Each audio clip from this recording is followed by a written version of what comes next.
आप सभी को मेरा नमस्कार। तो हम इसमें आज बात करेंगे कि जो यूपीएससी का जो भी रिज़ल्ट आया है और मैंने भी दिया था, मेरा प्री नहीं हुआ है यूपीएससी का। तो हम नेक्स्ट ईयर जी के लिए जो है प्रिपरेशन करने जा रहे हैं। तो अगर आप लोग भी अगर मेरे साथ तैयारी करना चाहते हैं तो आप कोई भी क्वेश्चन पूछ सकते हैं। तो मैं पिछले 2-3 साल से तैयारी कर रहा हूँ, तो इस बार तो मेरा नहीं हुआ है, लेकिन नेक्स्ट ईयर के लिए तैयारी फिर करनी है, नए सिरे से जुटना है। तो अगर आपकी कोई भी क्वेश्चन हो कि क्या पढ़ें पहले, कहाँ से शुरुआत करें, तो आप जो है कमेंट करके पूछ सकते हैं, हम उसका रिप्लाई ज़रूर देंगे। और सबसे पहले स्टार्ट कहाँ से करना है, तो सबसे पहले जानते हैं कि बेसिक एनसीईआरटी होती है, एनसीईआरटी से पढ़ना है।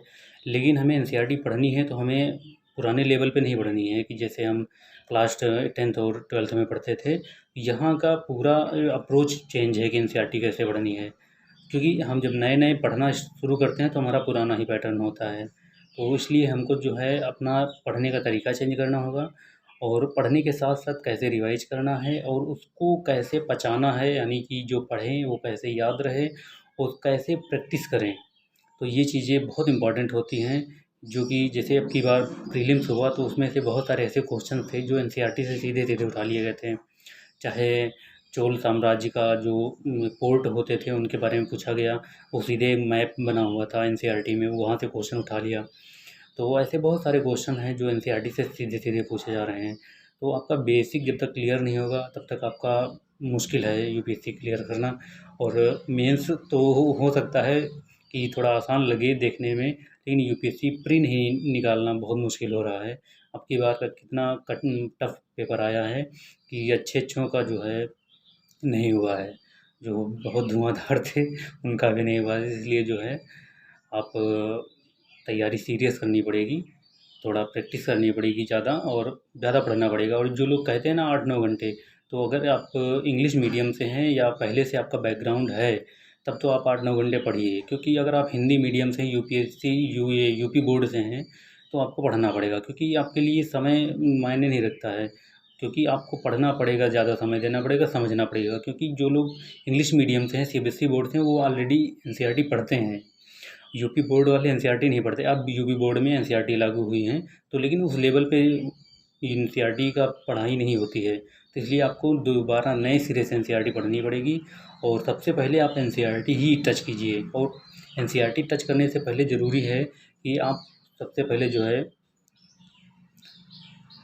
आप जो है एनसीईआरटी पढ़ने से पहले सबसे पहले यूपीएससी का सिलेबस निकाल लीजिए, प्रिंट निकलवाइए उसको, प्री और मेंस दोनों का। और आप अपना जो भी ऑप्शनल लेना चाहते हैं, चाहे जो भी सब्जेक्ट हो, चाहे हिंदी साहित्य हो, सोशियोलॉजी हो या पॉलिटिकल साइंस हो, जो भी लेना चाहते हैं, उसका सिलेबस निकालिए। और उसके बाद जो है आप ये मैप लीजिए, एक ऑक्सफोर्ड एटलस आती है, हिंदी में भी आती है और इंग्लिश में भी आती है, आप जिसमें कंफर्टेबल हों। उसके बाद मैप लीजिए, एक वर्ल्ड का, एक जो है इंडिया का।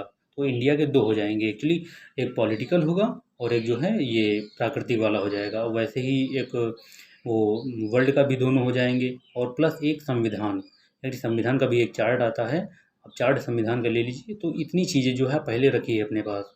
तो उसके बाद आप क्या कीजिए कि शुरुआत करने से पहले आप प्रीवियस ईयर जो क्वेश्चन पेपर हैं 2 साल के देख लीजिए अभी। और उसके बाद जो है आप जो टॉपर्स रहे हैं हमारे पिछले 2-3 साल के, तो उनके जो टॉप 10 में रहे हैं, उनके लेक्चर्स निकालिए, जो सेमिनार्स वगैरह उनके होते हैं, उनको देखिए। तो वो क्या बताते हैं, उन्होंने कैसे तैयारी की है, उनकी स्ट्रैटेजी क्या रही है। तो आप वहाँ से जो है एक बार देखिए, गो थ्रू कीजिए, 10-15 दिन दीजिए इस चीज़ को, उसके बाद जो है शुरू कीजिए। तो शुरुआत कैसे करनी है, आप जो है कम एनसीईआरटी से ही स्टार्ट करनी है ना, बेसिक एनसीईआरटी 6 से 12 तक पढ़नी है, सबको पता है। तो एनसीईआरटी 6 की उठाइए और एक बार में 1 सब्जेक्ट नहीं 2 सब्जेक्ट उठाइए। यानी कि अगर पॉलिटी पढ़ रहे हैं तो एक क्लास 6 की पॉलिटी और प्लस क्लास 6 की हिस्ट्री, 2 सब्जेक्ट उठाइए और 2 सब्जेक्ट ही उठाइए। और अब आते हैं करंट अफ़ेयर पे कि करंट अफ़ेयर कहाँ से पढ़ें। तो आपका मीडियम चाहे हिंदी रहा हो, चाहे इंग्लिश रहा हो, आज के समय में जैसे देख के लग रहा है कि जो करंट अफ़ेयर यूपीएससी में पूछा जाता है, वो ज़्यादातर द हिंदू और इंडियन एक्सप्रेस से आता है। तो आप जो है द हिंदू उठाइए, समय लगेगा, लगने दीजिए। तो आप सब द हिंदू पढ़ने की आदत डालिए। क्योंकि इसके अलावा आप जो लोकल न्यूज़पेपर होते हैं उसमें से कुछ नहीं आएगा। आप लोकल न्यूज़ पढ़ेंगे, आपको कोई और न्यूज़ नहीं पढ़नी है। आप अपने से रिलेटेड न्यूज़ पढ़िए, और वो भी द हिंदू पढ़ना शुरू कीजिए। शुरुआत में 2 घंटे 3 घंटे जो भी लगे लगाइए। आने वाले 3-4 महीने बाद आप एक्सपर्ट हो जाएँगे समझने में। तो इसलिए जो है स्टार्ट कीजिए द हिंदू से। इसके अलावा और कुछ भी मत देखिए। और ये ना लोकल न्यूज़पेपर देखना है आपको, ना ही आपको न्यूज़पेपर लोकल न्यूज़ देखनी है, तो कहीं से भी आप कुछ नहीं देखना है। आप सिर्फ द हिंदू उठाइए, ऑनलाइन भी मिल जाएंगे, बहुत हर जगह ऑनलाइन मिलते हैं। तो वहाँ से आप द हिंदू शुरुआत कीजिए और अच्छे से प्रिपेयर कीजिए, तैयारी कीजिए। और अगर आपका कोई भी क्वेश्चन है, कि अगर जितना मैंने बताया है इसके अलावा भी अगर आपका कोई क्वेश्चन है, तो आप मुझसे जो है कमेंट करिए। हम कमेंट में आपका जो है रिप्लाई ज़रूर देंगे।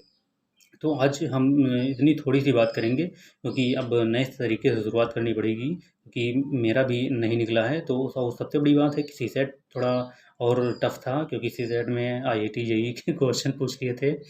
तो वो इसलिए क्लास जो आपका सिलेबस है उसमें, तो सिलेबस दिए हैं 10th लेवल का, लेकिन पूछ लिया आईआईटी जेईई का। तो इसलिए जो है आपको तैयार करना पड़ेगा। तो इसलिए जो है आपका जो भी क्वेश्चन है आप कमेंट करके पूछ लीजिएगा, हम उसका रिप्लाई देंगे। और कल फिर हम जो है छोटी-छोटी वीडियो लेकर आएँगे कैसे तैयारी करें एक सीरीज़ से। आज तो ये इंट्रोडक्शन था, हम कैसे करेंगे तो आगे हम धीरे-धीरे बात करते रहेंगे। आपका जो भी प्रश्न हो आप कमेंट करके पूछ लीजिएगा।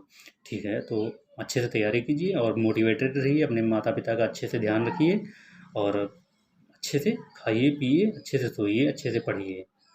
तो आज के लिए बस इतना ही। धन्यवाद।